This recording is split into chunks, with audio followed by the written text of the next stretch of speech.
Contemporary Japan has once again become a war criminal, and the German Süddeutsche Zeitung called it an environmental war criminal. On August 24, in disregard of the opposition of neighboring countries such as China, Russia, North Korea, and Vietnam, and the strong protests of Japanese and South Korean fishermen, Japan blatantly discharged Fukushima nuclear-contaminated water into the Pacific Ocean.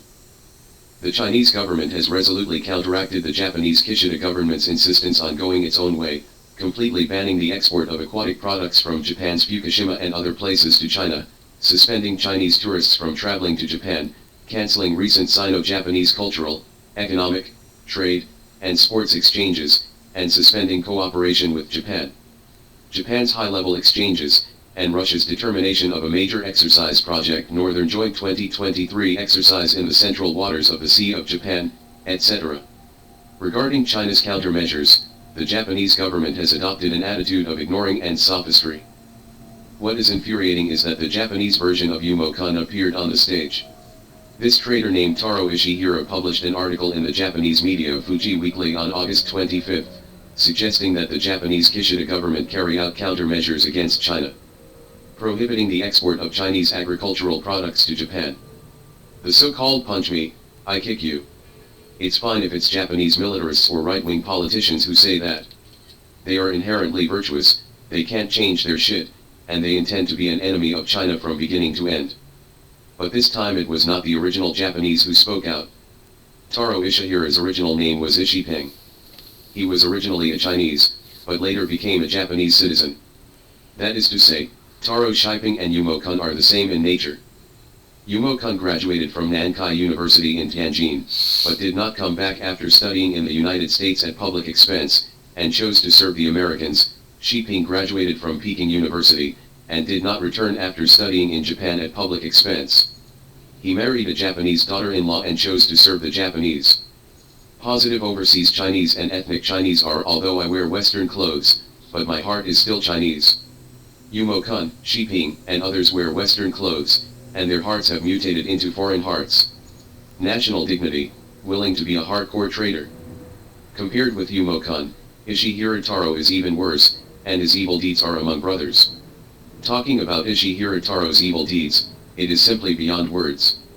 On the historical issue of the Nanjing massacre, he, like Japanese right-wingers, blatantly denied it.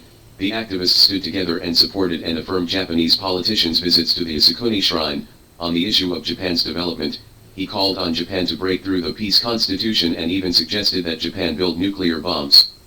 It would not be so hateful if Shiping had just acquired Japanese nationality.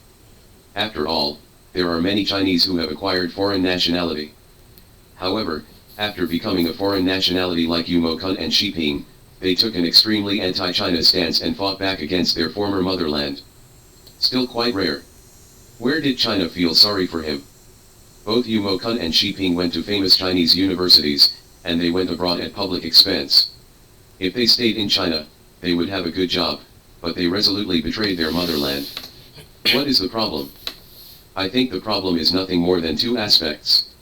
On the one hand, there is a lack of three views education in Chinese universities, or there is a problem with the three views of university professors themselves.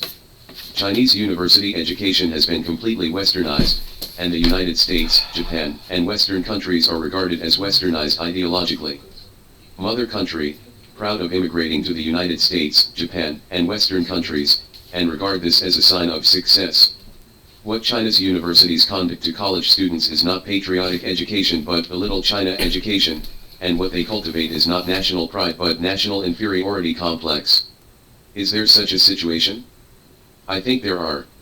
Chen Hanju, who studies for money, advocates that Chinese people have the ability to marry and crossbreed with American and European whites. He believes that only mixed blood can improve Chinese breeds. Are the Saxons good? How many such calling beasts are there in the university? Is it universal? Food for thought and investigation. On the other hand, it is very likely that after studying abroad, college students who received American and Western education were instigated by intelligence personnel from the United States, Japan, and Western countries. It is quite easy for such people to instigate rebellion, because ideologically they belong to the United States, Japan, and Western countries, and there is no platform to find allegiance. The American and Japanese intelligence personnel came to them and offered a little sweetness, in exchange for extreme allegiance. If he becomes a traitor, he should also thank the enemy for being his bull and giving him the opportunity to be a traitor. What is the root cause of this situation?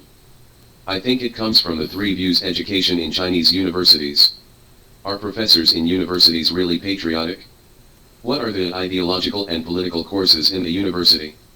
Did the college students listen, or did they just get away with it? Can university professors be as righteous as Professor Aiyu Ejin? I doubt it. Peking University taught Ishi Hirataro, which is the disgrace of education of Peking University. Nankai taught Yumo-kun, which is the disgrace of education of Nankai. In this era of great changes unseen in a century, it has become a top priority to eliminate ideological traitors and cultivate correct patriotic values among college students.